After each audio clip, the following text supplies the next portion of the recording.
میں سید عبدالمجود حبیبی بھدرک اڑیسہ انڈیا سے بول رہا ہوں۔ آج جون 2024 کی 12ویں تاریخ ہے۔ آج میرے بولنے کا موضوع ہے موبائل کا غلط استعمال۔ موبائل سائنس کا ایک اہم ایجاد ہے۔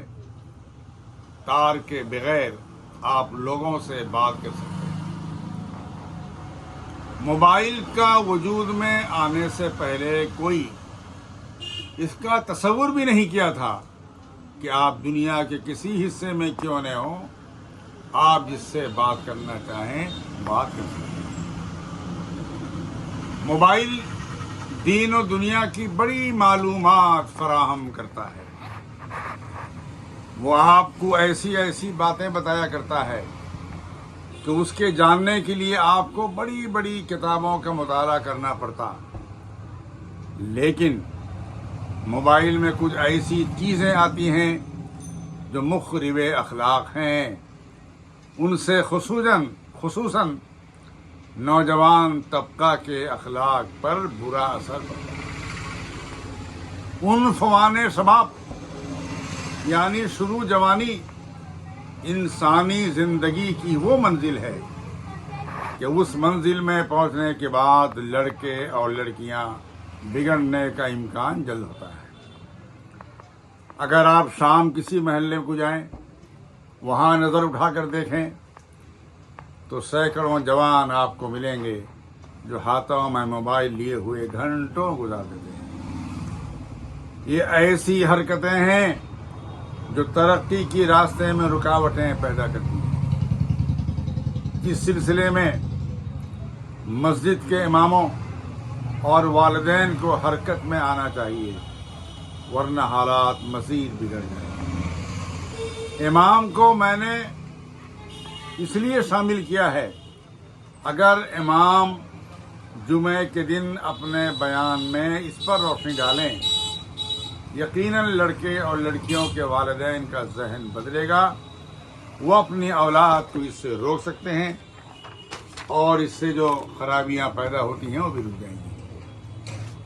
اسی وجہ سے ریزیڈینشیل کالجوں میں طلباء و طالبات کے موبائل ضبط کر لیے جاتے ہیں، رات میں 1 گھنٹے کے لیے دیا جاتا ہے تاکہ وہ اپنے گھر والوں سے باتیں کریں۔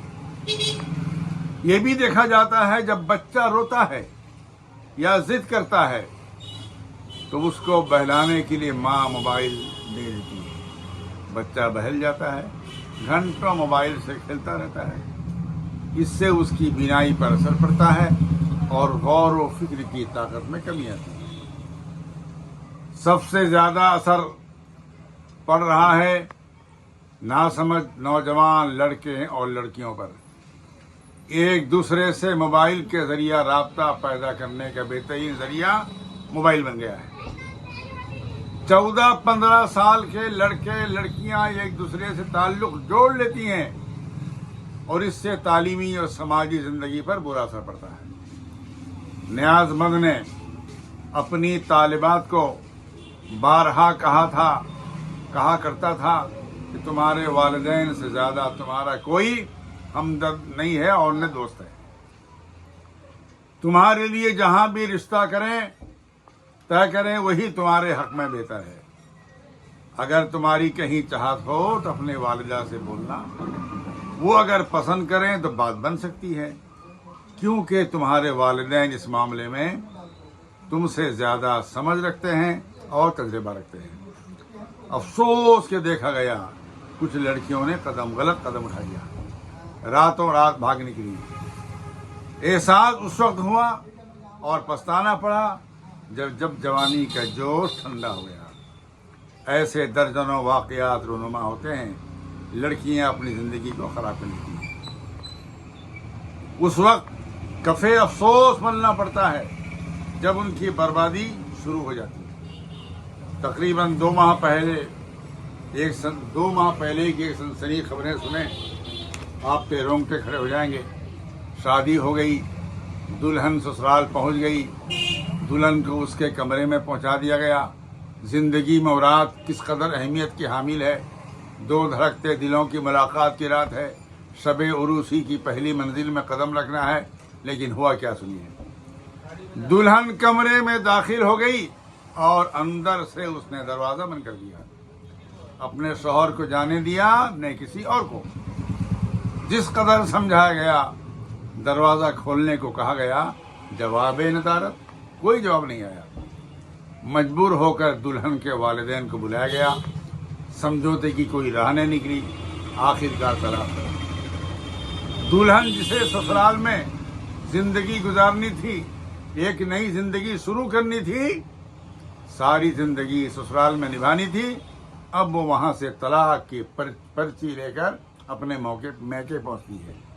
اس قسم کے حالات والدین کو دعوت فکر دیتے ہیں کہ کس طرح لڑکیاں اور لڑکے سرخ روئی کے ساتھ زندگی گزاریں اور کیا قدم اٹھانا ہے اور موبائل سے کس قدر دور رکھنا ہے.